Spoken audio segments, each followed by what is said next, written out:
Good evening. This is Rev Pam Geagan from the Center for Spiritual Living, Pleasant Valley, with a Thursday night uplift. And so, the Thursday night uplift that I'm sharing with you tonight is manifesting or how to manifest what you really want in life. And so I invite you in these moments just to relax in. And I'm going to share with you some stories and some information on truly to get to the root of what is the greatest way to manifest what we all really want. And what we all really want is joy and love and feeling worthy and having plenty to share and to use in our lives and our relationships fulfilling. There's so many simple things that we want, and then the path of how to bring them to us is a lot of how we get there. So, what I'm going to start with is some stories, and then I'm going to give you four very simple spiritual practices on what you can do and how you can manifest anything you desire. And how you do this is by the end of the stories and the talk, and even in the middle of the talk, I'll be sharing four dimensions of how to focus. So if you keep them, all of those dimensions on the same page, and you'll hear what they are, and you stay in one direction in this unwavering certainty and allowing God's time also to have them manifest, then you will manifest the innermost reactions of what you want: peace, love, joy, and fulfillment on all levels. So, God, divine spirit, as I say, will not lift a little finger for us. It's as simple as that. So, what has not happened on this planet yet can happen tomorrow if we, as human beings, are capable of making it happen, as we have as by God, by the Creator, by means of you and by means of me, has created everything. We could make everything that we desire happen as early as tomorrow. Because human beings, you and me, can manifest anything we want in this planet if we desire what is essentially what we have created in our minds and owning that. So anything we have created in our minds, we can manifest. But how do we get from that creation that is within our minds into the material world? And so our first idea in mind, when manifested outside the world, when you look all around us, everything on this world, which is amazing that we have created all of these things, and we have not only created all the good, but all the destructive things as well. And so they came, what did those come from? Every single thing on this planet came from our creativity, the creator that created its creativity through our thoughts. And the creator just says, yes, it is law. Law doesn't have any emotion to it, it just goes along with the greatest thoughts that you have. So, creating that world that works for everyone, that brings balance and beauty to our Mother Earth, not only to us, but into our Mother as well, must first be created in our minds. So, how do we do that? We do it by keeping our minds on purpose, aware, focused on what we want to create. And if we don't remain in the awareness of the power and the presence of our mind in this creation process, then what we create is accidental and can be haphazard also. So learning to create our intention, our minds and our desires the way we want is the basis of creating the world the way we want it to be. We know that there is a power for good in the universe, as Ernest Holmes says, greater than we are, and we can use it. And it can use us also, as long as we are open and receptive, aware, alert, and stay in that one intention for the power and the presence of the divine within us to create. So I'm going to share a story about a spiritual man who one day took a very long walk, and he just was going to walk, and he was unaware of anything. He was kind of in that beginner's mind, in that emptiness, and he walked into paradise. And after this long walk, he felt tired and he just couldn't believe all the beauty around him. And so he was tired and he thought, where can I lay down? And he looked over and he found a beautiful tree. And underneath that tree was just a velvety, plush green grassy field underneath it. And so he laid down in the grass and he slept. And after a few hours, he woke up and felt so relaxed and so rested. And he was so grateful for feeling so rested that he felt all of a sudden, he realized that in this rest, he also felt that he was hungry. So, in his relaxed state, in this paradise, he envisioned all of his favorite foods, like at that banquet table, just laid before him. And all of a sudden, just as he envisioned it, all of his favorite foods were at his fingertips, so to speak. And after he'd eaten all these wonderful foods that suddenly, magically appeared before him in paradise, when the food was over and all that was done, then he thought, well, what else would I like? He said, this is so amazing. All of this in this desirous nature that I have, was there and it was laid at my feet. So what he really wanted, he didn't ask. Hungry people don't ask. Tired people don't say, where is it safe for me to lay down? Hungry people don't ask questions like, where did this come from? Where did all this food come from? They eat. And once he ate and his stomach was full, he thought and he thought and he thought. And he slept and he ate delicious foods until full. And now he wished he had something to drink. And all the wonderful things he had ever had to drink, magically too, they just like appeared for him. And just as hungry people don't ask, where did this food come from? They eat. Drinking people don't ask questions either. So he drank to his heart's content. Now, there are good reasons that most Eastern and Western meditations teachers call the distracted mind the monkey mind. So why is it that when these qualities of the monkey mind, how did it get that name, the monkey mind? Well, the monkey mind is called that because, and we hear cliches about it all the time, like don't monkey around, meaning don't in the moment allow yourself to be thrown off your purpose or distracted. Or monkey see, monkey do, which is imitating someone else and not coming from the authentic, unique fingerprint of the design that you came in to bring, the gifts that you were to bring into this wonderful life. So the qualities of a monkey mind are the same qualities as a distracted mind, and a mind that is fully immersed in full-time imitation doesn't have any room or space to step into its authenticity and bring out its own creative purpose out onto the planet.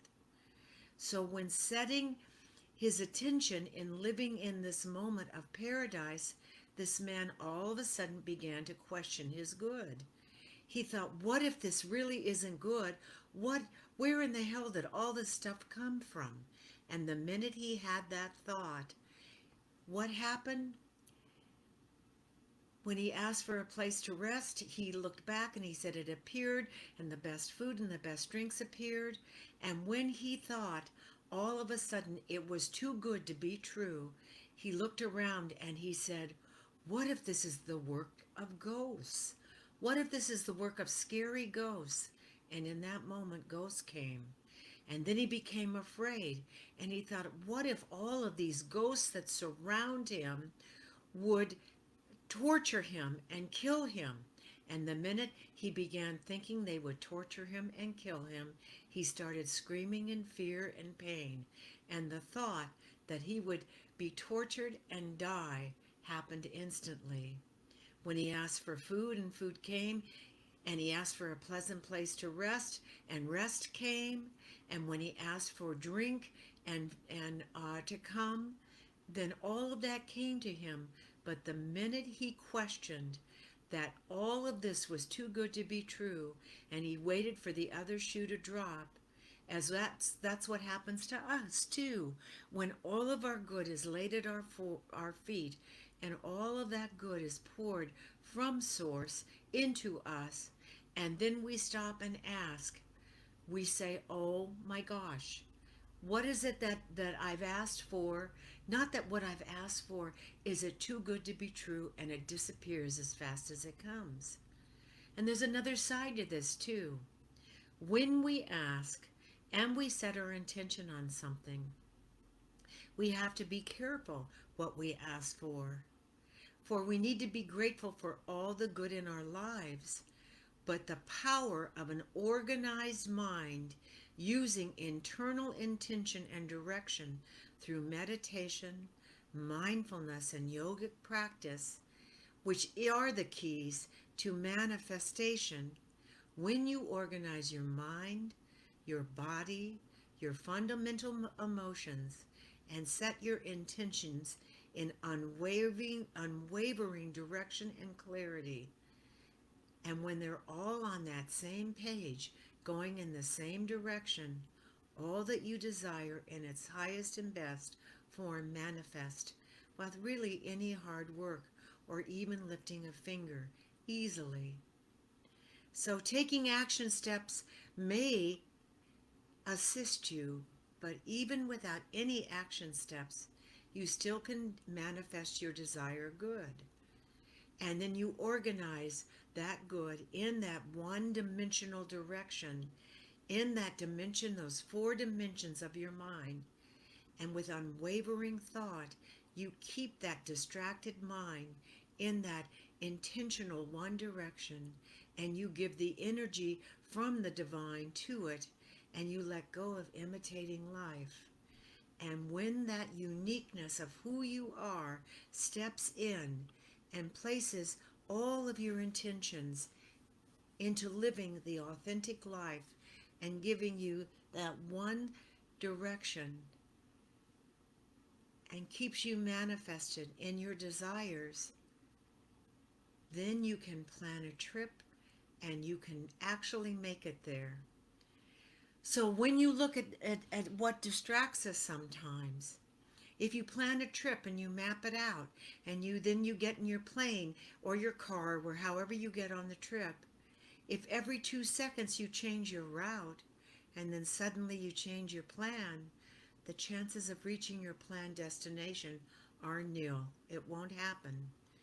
The organized mind and the organized internal system, when you keep on track and you use those 4 attributes of the dimension on how you're going to reach your destination in that one direction, your greatest ideas will manifest and you'll reach your destination without any problems whatsoever. But if everything you desire ends up in your house, this is where you have to be careful of what you want manifesting in your life, because it is so powerful when you get the body, mind, spirit, and using that one dimension, those 4 dimensions, and putting them in that one direction with clarity. Then think about this: if everything you ever desired and every relationship you ever desired showed up in your house tomorrow or tonight, could you live with that? So once empowered, you have to be careful what it is you wish for, as I say, what it is that you desire in your life. When you use your emotional actions, your mental actions, your physical actions, and take that and put them in your internal energy actions, once all of those 4 things are in alignment in that one direction, what you absolutely desire will happen for you. They will manifest. So be careful what you set your dimensions and intentions on. And if what you desire is not the highest and best for your soul's journey and those around you, then you become self destructive and destruct other things around you. You become destructive to your environment. And so I always use the example of windshield wipers too.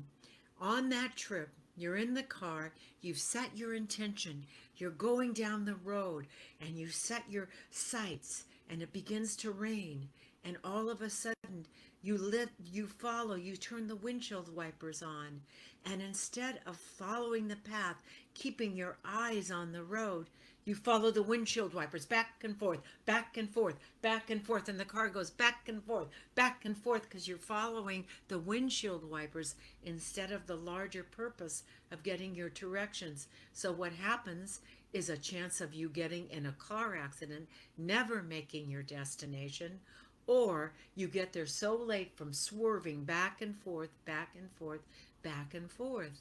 So that compulsive state of activity that you release and you give up for a single minded conscious state of activity with all in alignment is the key to absolutely creating that world that works for everyone. So let's say you want to build a house. This is a good one. When you start building this house, you've got your plans on this house, and you look at all the plans and say, oh, I'll never be able to afford it. And so, what you're telling yourself in that moment, you've set the plan, you've designed this beautiful house you want to make happen and show up, and yet you're telling yourself and the universe you really don't want it when you negate that plan. You have to bring your heart, your mind, your body into that innocent mind of a child, into that beginner's mind. And you have to pray the way that connects you with your oneness and your divine inner being with. And whether that's connecting to God, Shiva, Jesus, Buddha, connection in that oneness, in your soul, in your temple, in your church, and you pray that this house is what I want. I release that house because I can't see the forest for the trees, as we say. You lift up that larger picture that you cannot see in this moment of manifesting that which your inner spiritual divine voice wants to create. You lift it up to the Creator and let it go. Let the details and the timing go, and know that with a simple prayer of belief, that answer and the details will be revealed, including the money, how the plans, the land, everything is now manifested for you. And if there is no negativity in that childlike faith, in that beginner's mind, then the request you make, and let the divine faith in knowingness all, let it come through you as you manifest it, unfolding with unfolding faithfulness in greater ways than you can ever imagine. I'll Once you know that and the impossibility is removed with that single act of a faith, God will come and build the house. And I'm just going to share a story, and I might have shared this and you might have heard this, because I believe that again, God only allows and brings into your manifestation what you agree to. It does not lift a finger for you unless you are fully in. My daughter and my son-in-law wanted to build a house behind me. There's land behind me. And so they called the owner, and the owner said, well, once we want to sell this land, you'll be the first on the list, but right now we're not selling the land. Within a week, the woman next door to me it had her house up for sale. This has been months in the workings, but now they are moving in next to me in 3 weeks' time, and the house is a beautiful piece of property with a view of the ocean and the city.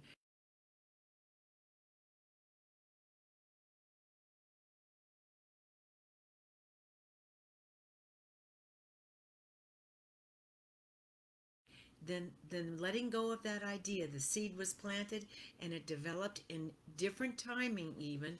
My daughter was hoping to get in before this last Christmas, and yet the divine right timing is such they with the selling of the house next to me and the selling of their house, they were able to have my grandson's first Christmas, my granddaughter's fourth Christmas in the house, and they were able to fully decorate the house and with no constrictions of having to pack or anything else.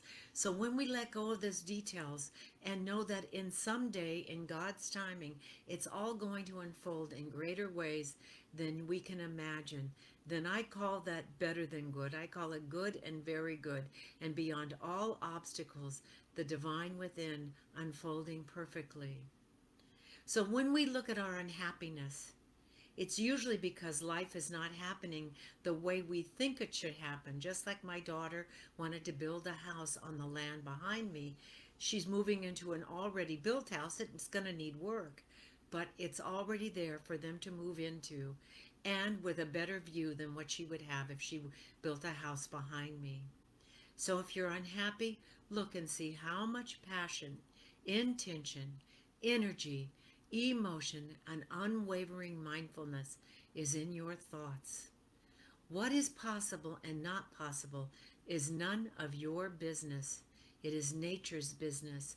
And nature, in that cell of what we live in, right here in that oneness, in that nature that created everything living on this planet, created you, me, and my, and all that is around us, all the good that is ours for opening up and receiving that good. It created it, all of it. So why would you limit it to any past experiences in your life, or allow any past experiences to dictate what is possible in your now and in your future experiences? Don't allow what has happened in your life up until now be the deciding factor on what is possible in your future. Impossible is nothing. Possibility, unlimited possibility, is everything. So, what has not happened up until now can happen in a twinkling of an eye. And there's an example of, you could say, well, I want to fly, but that's not possible. I want to be able to fly by myself everywhere.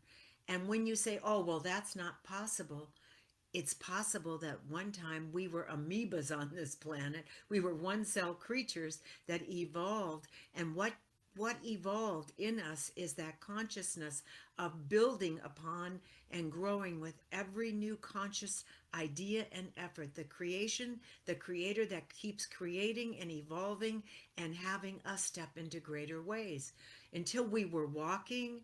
And now there are our jetpacks. We could fly if that was our greatest desire. I believe that with eventually we'll all be able to get on our jetpacks and go wherever we want, when we want, and they'll be designed so that they don't pollute our planet, so that it is all in likeness and goodness for the whole and greater good for all involved. So I believe that we creators can bring anything we truly believe in that is possible. We can bring it into fruition. So what is possible and impossible is not our business. As I said before, nature will decide that. Our role is to decide what we really want.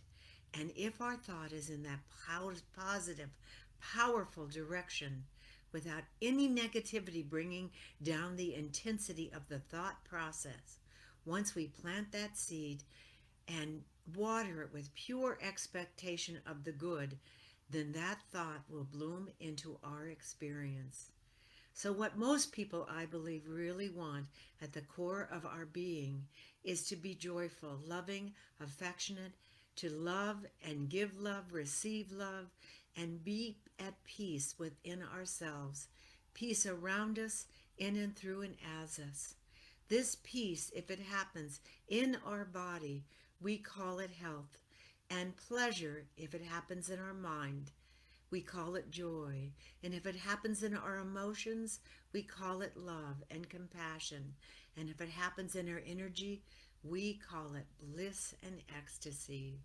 So, what I believe we all want is to be joyful, peaceful, pleasant, compassion, loving beingness in everything we see and everything we do. And I believe we all want to be living on a joyful, pleasant, peaceful, beautiful planet, all working together in that web of life. For what we do in that web of life, what we do to one, we do to all. So, how you design your world is up to you. It is up to you to commit in that single mindedness to creating it. Before you begin your day, I suggest you commit to creating a beautiful, pleasant, loving world filled with compassion wherever you go. And I believe that everything after that, in that single mindedness, that in the mind, body, spirit, soul, once you commit to that, then your day will be a complete success. When you commit to what you really care for at the core of who you are, and your mind is organized, once you're in that thought energy, and your thought and your energy and your body are organized in that one direction, you will create all the phenomenal joy in your life that you could ever even imagine up until now. The creator that creates its creation by means of you and all is unstoppable in manifesting your deepest joy. The only thing that can stop it is your consciousness. So become more than a piece of creation, become the creator itself. That is my highest desire for you, my highest desire for me, and all of life. And so, as I leave you in this moment, wishing you unstoppable, pure potentiality in joy and love, peace and compassion for self and all. I love each and every one of you. Have a blessed night. Have a blessed day tomorrow. And I'll see you tomorrow in my affluence meditations based on Deepak Chopra. Mwah! Have a blessed, wonderful night. And so it is.